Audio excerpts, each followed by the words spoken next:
future prescriptions.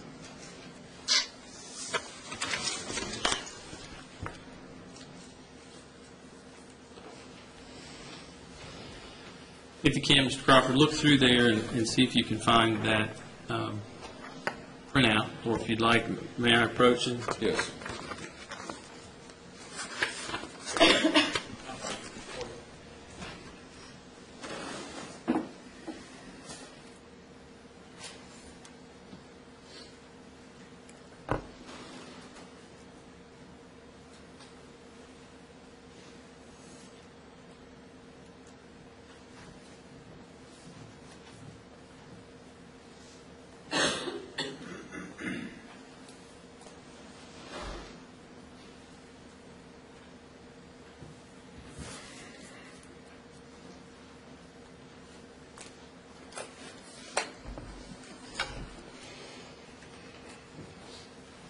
And Mr. Crawford, take a look at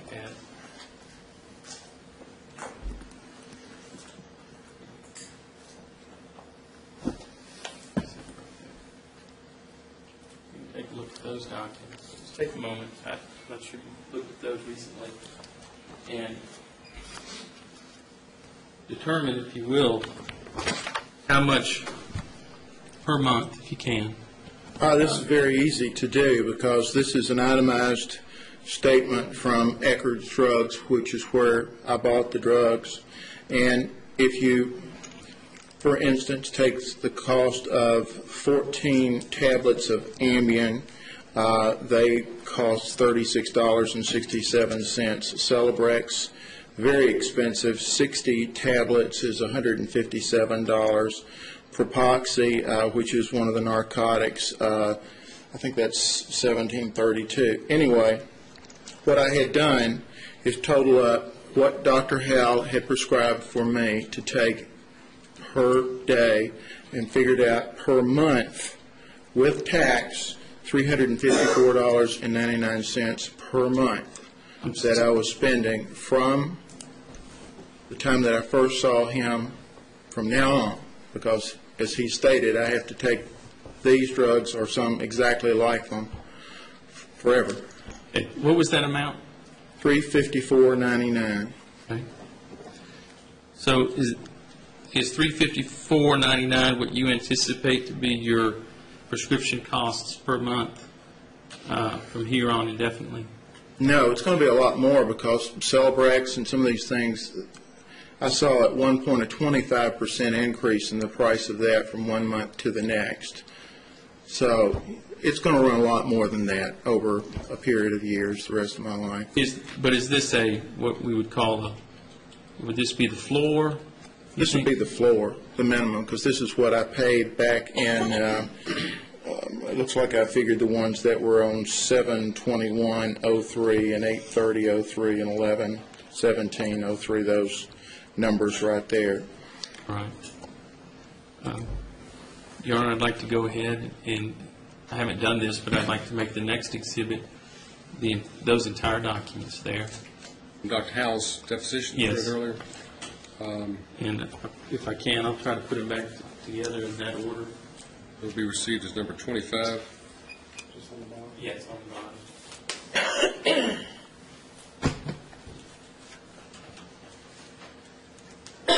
Your Honor, are these all of the exhibits to Dr. Howell's deposition? It's a collective deposition exhibits to Dr. Howell. Any objection? No, Your Honor. First deposition. First deposition, right. And we may still need to look through that. Counsel and I can do that, deal with anything that might need to be removed before it's published. We had offered them before, and y'all were going to review them, and so that's, even though it's come through this witness, I will allow them to come in as 25 at this time. Let me move on to the last exhibit, and if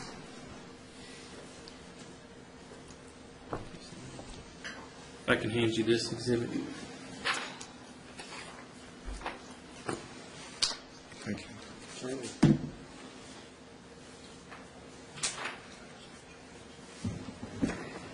Can you describe what that is, sir? This is an invoice from a fellow named Barry Bonifay that owns Pre-Design Services of America. That's PDS of America. and it's an invoice for his work that he did for me on 3/24, well, no, I'm sorry. The invoice is dated 3/24/03, so the work was done sometime before that. This is for the work that I can no longer do, and this was for a specific job where this bill was for $2,600 relating to the contract that I had where the total of the contract was approximately $10,000. And what were you asking these people to do on your behalf? This is for the pre-design services. They went out and they measured the house as it was built. This is work that before Mr. Mitchell plowed into me, I was able to do myself.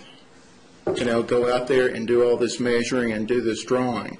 I can no longer do that. I can't climb up on roofs and measure pitches and angles and things like that.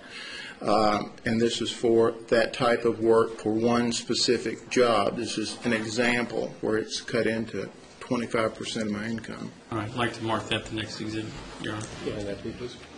Received without objection, then it's number 26. I don't have any other questions, Your Honor.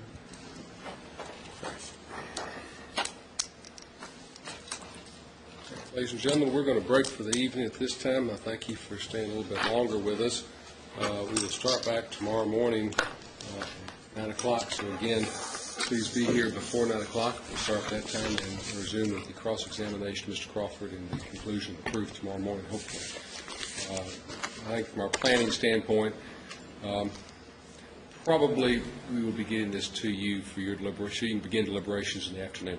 I think we'll be able to complete proof tomorrow morning and get it to you in the afternoon. May run a little over after lunch for proof. We just don't know. We've been pretty bad about estimating time so far, so I'm not going to make too many promises. So have a good evening. Remember, do not discuss the case among yourselves with anyone else this evening. Leave your notebooks in your chairs, please. Stand for jury.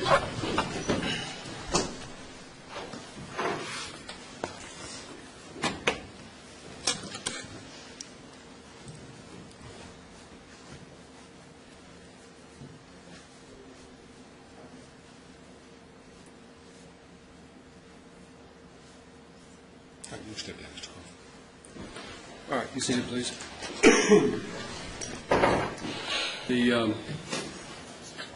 Before we break, I did look through some of your notations about the charges. If the lawyers want to wait a few minutes, I don't know if we made 2 extra copies of it. Have Laurie do that. The language of I think, Mr. Gilmore, you had requested some language about the necessity of proving medical expenses to be reasonable and necessary, which I'm not familiar with that being in the charge as such. That's more of the judge's responsibility to make that decision. I have given a limited instruction that dealt with it, but if you have other case law that supports that, I need to see that tomorrow morning. And I think one of you had something about latent, defining latent in Webster's dictionary. Was that Correct. yours? I just, again, that was just my notes. I think that I don't want to assume that everybody knows what that definition is. And I'm not inclined to include that, but again, if you want to readdress that, you can. But I did make some other modifications to it, put in present cash value, for example, permanent injury, and incorporated some of the language of the newer charge on medical expenses and earning capacity. So the only changes that are made from what you've seen are in the damages sections. You don't need to go back and reread the others, but do reread the damages section, please, so we can be ready to discuss them tomorrow for charge, okay? Anything else this time from the I'd like to look at Dr. Howell's exhibits to his deposition this evening.